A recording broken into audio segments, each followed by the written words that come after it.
Hey guys, VTech here, Blueberry Hill. So here we are. This is April 23rd to the 25th. Since after the spray and foam fun, we're now doing the rest of the insulation, just using regular R13 fiberglass insulation mats. No big deal. We're doing the garage. It doesn't need anything crazy, and we're using that same insulation for doing the interior walls all through the house. For the most part, Angie's doing all the interior. I'm doing the garage because I have to climb up on ladders and all that fun stuff. Here I'm actually putting up some nailers for the drywall, and I had to do that before I put the insulation up, so I had to put the extra 2x4s up. I kind of hesitated to do it earlier, and then I kind of forgot about it, so now we're getting close to drywall, so here we are. So after the nailers, I actually started putting up the insulation, and we're getting ready for the drywallers. So we're trying to get everything prepped all through the house, so they just have to come in and start snapping up the drywall. That means including making sure we have all the nailers in place, taking the extra foam that we have on some of the 2x off, trimming that off, etc. So no big deal there. But here's the funny part. We were having trouble getting people to come out here to actually bid on the job. We had one lady show up. I said this in the other video, but she came out from San Antonio to San Marcos, bid on the job. Well, didn't quite bid on it. She refused it because it was too far to drive. So they have so much work, they don't really care, which is kind of interesting to me, because the amount of money that we're going to be spending and giving to these people is pretty large. So the fact they wouldn't drive for an hour, whatever, from San Antonio is funny. So flipping the topic a little bit, here's Angie doing all the interior walls. This is the utility room, so she's working on that, putting all the matting up, and we're doing this just strictly for kind of sound control.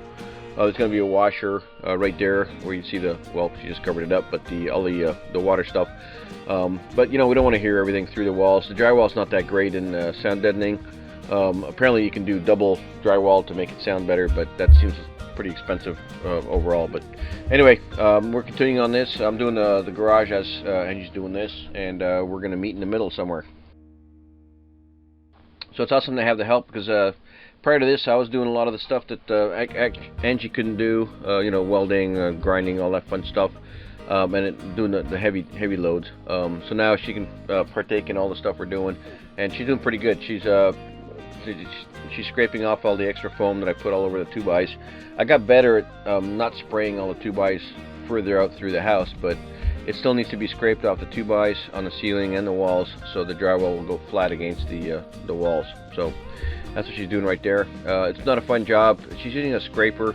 I use a little DeWalt oscillating saw. It works pretty good, but it still takes a little bit of effort, especially overhead.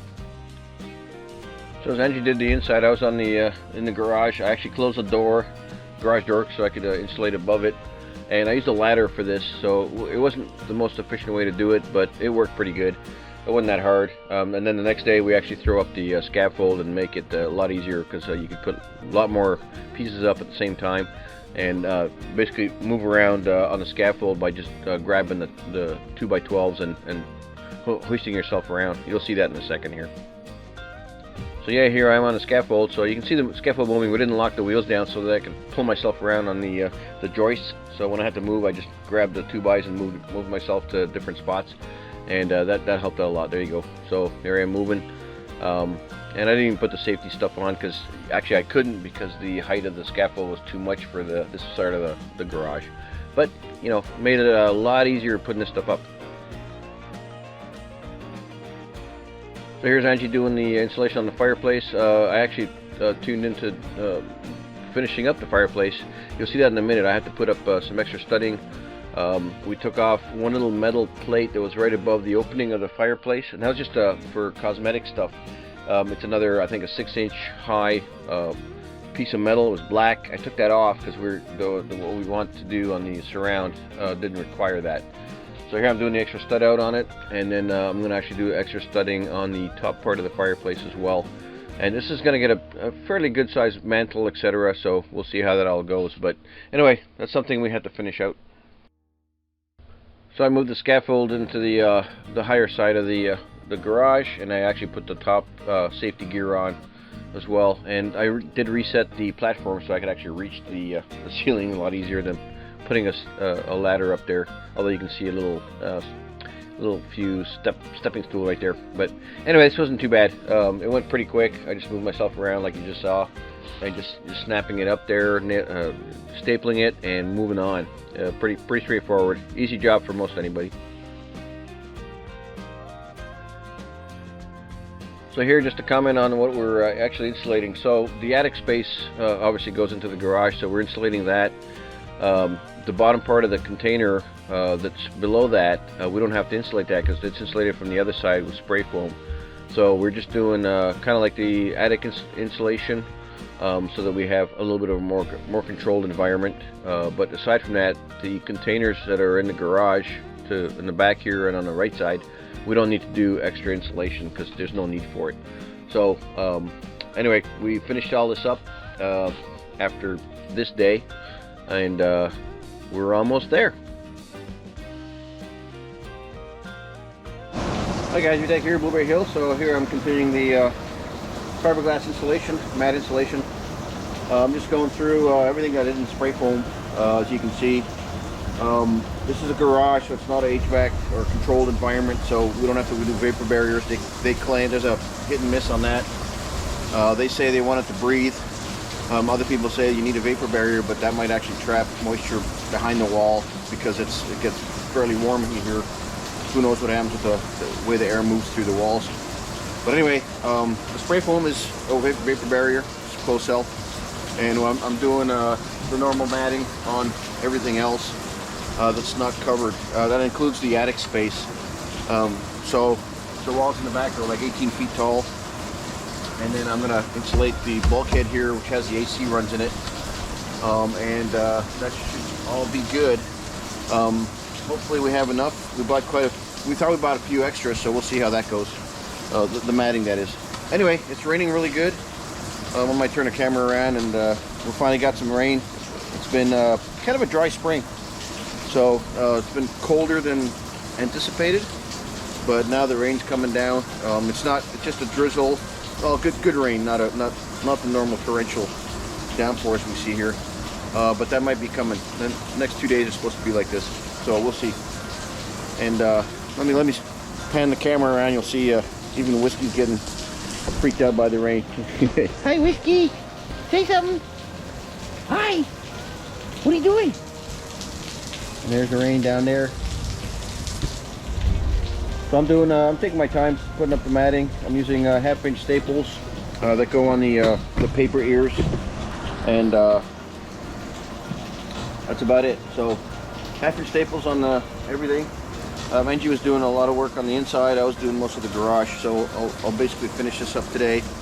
And then I got to do a couple of more 2x around the fireplace because I didn't really account for 16 on center because I didn't think I had to. But now that we're insulating all that, guess what? You should.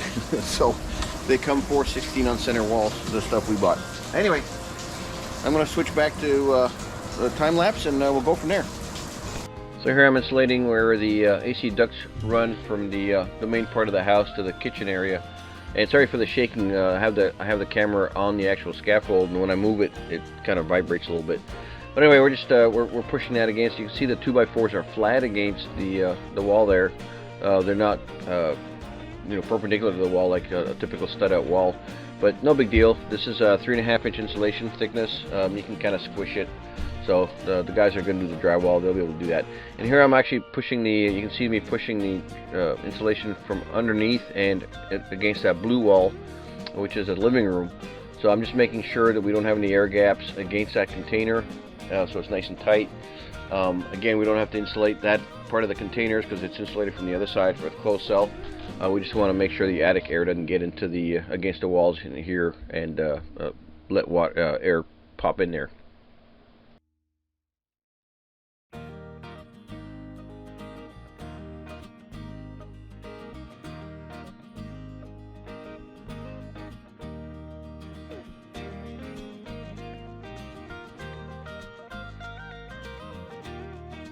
Once the garage was done, I had to now put my attention to the fireplace.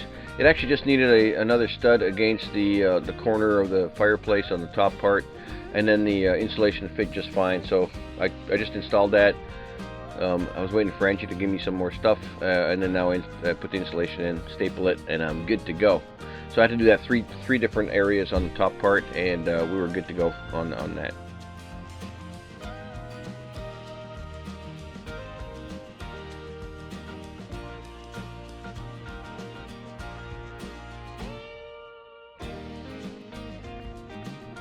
So what I've been researching on fireplace insulation, the fiberglass mat is actually a very good fire proofing insulation for fireplaces, not the chimney, but the fireplaces themselves. So I did have, I'm not sure I showed that on the videos, but there's 3 layers of basically tubing around the chimney that goes through the ceiling. There's a hot inside, a secondary outside, which is the buffer, and then I have another third one which isolates the any insulation qualities and the actual wooden parts from the inner parts.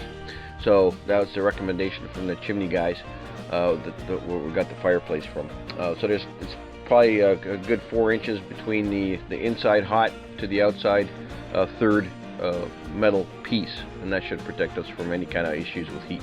But anyway, follow the directions, so I don't want to second guess that part.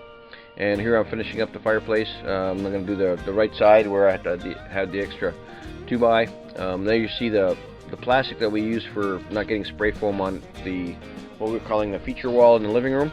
That's going to be just the metal wall. We're just going to clean it up later on once we finish up with the drywall, etc. We're just going to sand it down a little bit, clean up some of the dents, and then paint it. So we'll see how that turns out. There's some other stuff I've been thinking about there too, so we'll see which part I end up doing. But anyway, we're almost done here, and appreciate you guys watching. Thanks for all the support. We love it. Keep it coming. Hit the subscribe button, and we'll see you later.